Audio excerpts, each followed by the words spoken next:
Okay, so I'll just wrap it up really quick, but so it's like if this person, if these people can't make the clear distinction between their students and their own personal children and the classroom and their own personal home and the fact that they're the teacher, not the parent, uh, that's an area for concern because if you lack good judgment skills, you'll have bad judgment when it comes to a serious issue where the child can actually be harmed, kidnapped, all kinds of stuff can happen when they're in school, okay? You know, let the wrong parent come and pick them up even though they've been explicitly told and it's documented to not let your child go home with anyone else. They are to take the bus only unless you, the custodial parent, are physically present. And you can just see what's happening in public schools around the world, or around this country anyway, but I think it was a father, and I believe it was Tennessee. There's a video on YouTube because I was watching InfoWars, and they shared it on there, so that's the only reason why I was aware of it. And it was right around the time I was going through this, just a few days ago, like last week. And they have, and he had a special needs daughter, okay, and he wanted to go pick her up. She was crying and upset because they can say when the child's released out of school up to like 15 minutes, and so the cop is arguing with the father who's there to pick up his daughter. He doesn't want to drive. He walks because he doesn't want to wait in this long line of traffic of all the cars. So he walks up to the school to go pick up his daughter, and they won't allow him to, and they arrest him.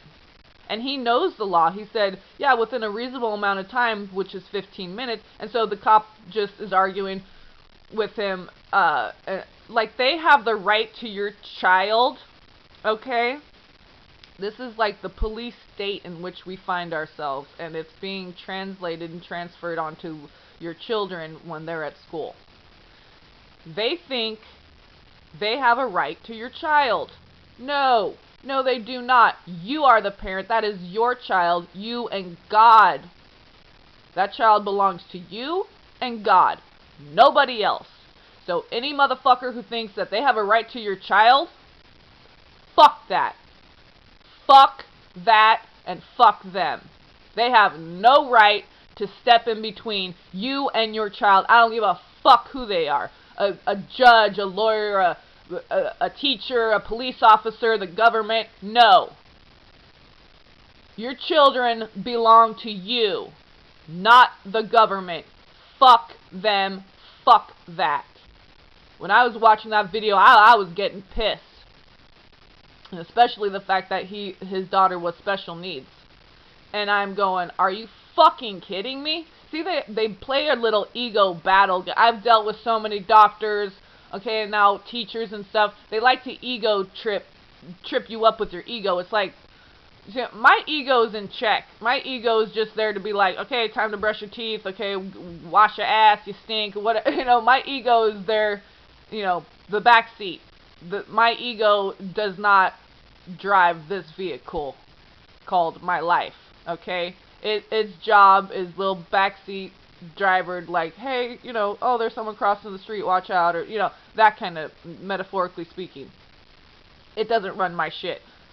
These motherfuckers, they let their ego take over their whole life, and then they try to transfer that energy onto you, and they think their ego's gonna run your shit.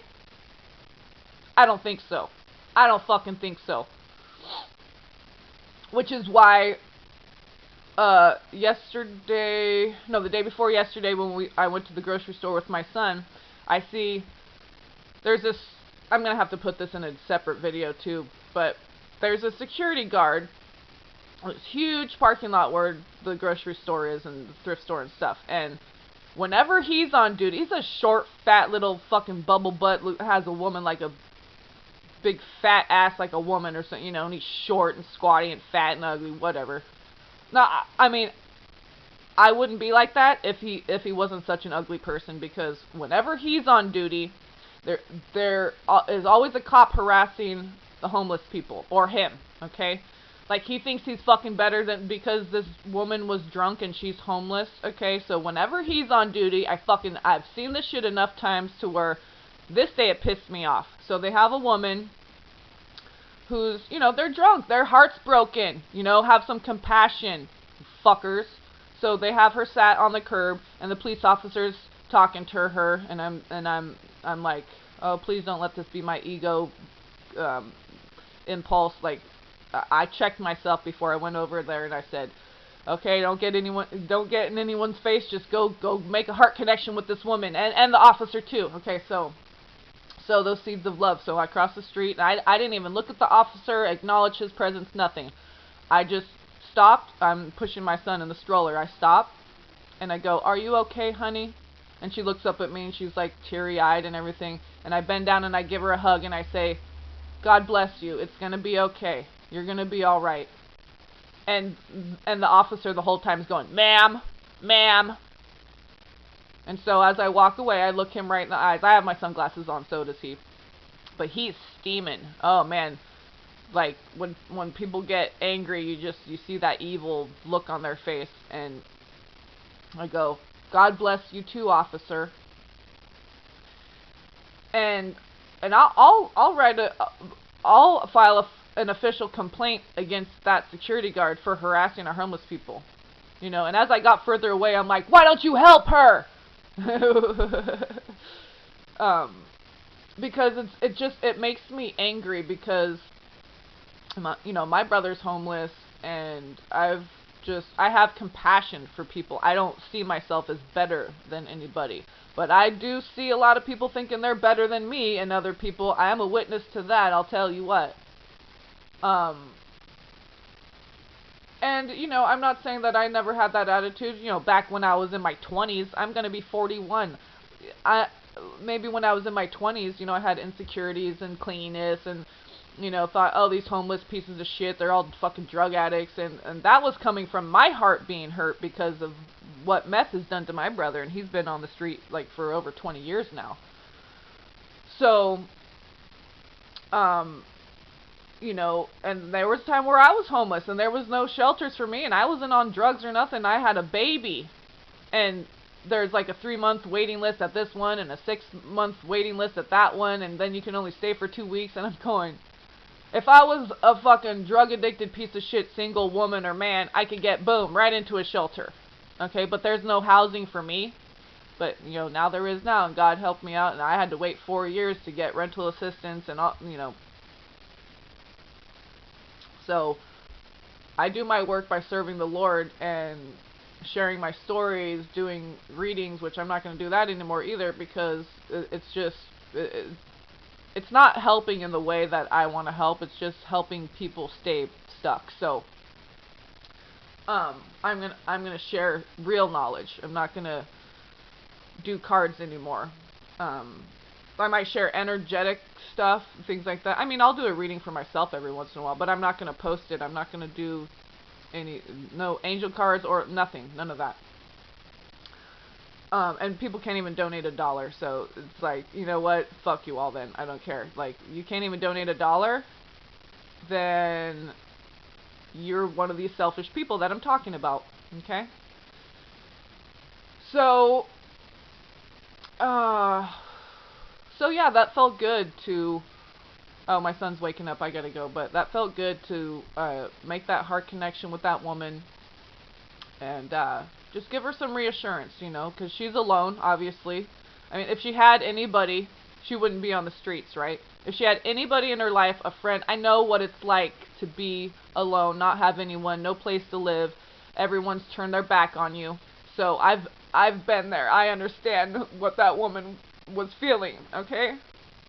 And there were times where I was tempted to, like, man, maybe I should just take up a heroin habit or start drinking all the time. Maybe there is something to that. You see all these people who are in pain and suffering, and they would just want to do drugs and drink and check out and, indulge in that escapist behavior, because life is painful when everyone's turned their back on you, and you just want some help. No one's helping you, and all they're doing is judging you and chastising you and blaming you and just being cold-hearted. You know, this it's a cold, harsh reality when you actually need help. Okay?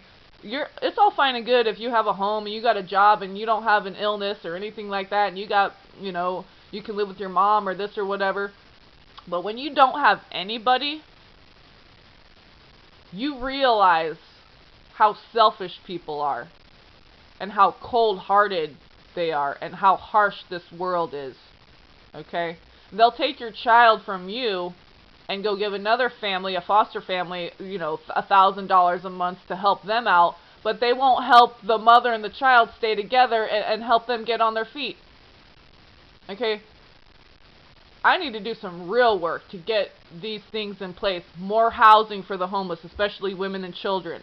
More services that helps them get on their feet, that helps them with their diseases. You know, they have special needs children. Look, it's a lot, you know, especially when you're, you know, chosen by God to follow a certain path. It can be very lonely and depressing. Okay, it's not what people think. Oh, we're human angelics. It's fucking the hard knock life. It's rough being one of these, you know, indigo stars, whatever you want to fucking call it. It's not easy. It is fucking tough. We have to experience every low-level situation that humans go through.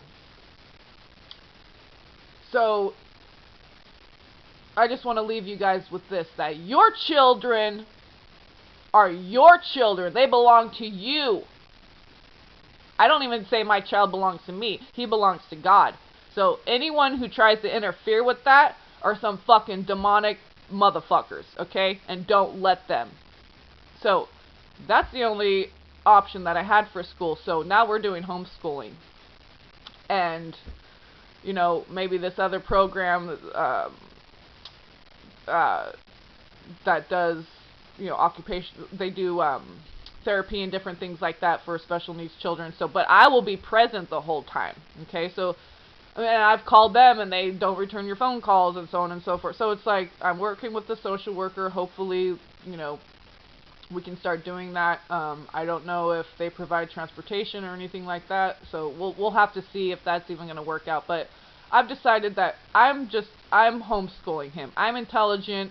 I can do research. I can get a printer and print stuff out on the computer, and we have all kinds of craft supplies. And I know my son better than anybody, okay? So I know what he's capable of, and I don't push him to be further along than he is. Just know that your children belong to you. They don't belong to the state. They don't belong to the school. Those are your children, and you have the right as a parent to say no. Okay? You have that right as a parent to say no. I have the right to homeschool my child, and you don't have the right to investigate me or anything like that. And they're not going to try to pull any shit like that. That teacher is in fucking hot water because she lied to her principal. She lied to the principal, her boss, and said, oh, he's just not here. Well, right off the bat, doesn't that fucking sound suspicious? Oh, he's just not here? And she asked her, well, why isn't he here? Is he sick? Oh, he's just not going here anymore. Or he's just not coming to school anymore. What? Like I would just say that for no reason? Okay, so, you know, I'm not hoping anyone gets fired or anything like that. I just want it documented so that they don't think they have the right to do this fucking shit in the future.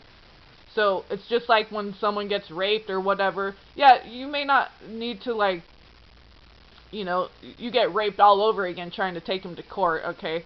So, but document it, okay? So, if there's another woman in the future that comes out against this person raping them, they've already had documentation from someone else that he's done this before. Regardless of whether you take it to court or he goes to jail. No, just document everything. So there's a paper trail. and they can judge for themselves. Well, we have 5 women already on record saying that this dude needs to be investigated now, or something. You know what I mean? So document everything, even if you think it's insignificant. If your gut's telling you that this is not right, document that shit. Take your kid out of that school. Go to another school or homeschool or whatever you want to do. You're the parent. You have the right to make those decisions, and nobody else can tell you. Okay? So, whoo! I don't want to get too fired up because I've been fired up about this shit lately, and I just want to focus on now just homeschooling my child and just being outdoors with him and in nature, which is his favorite thing, and just exploring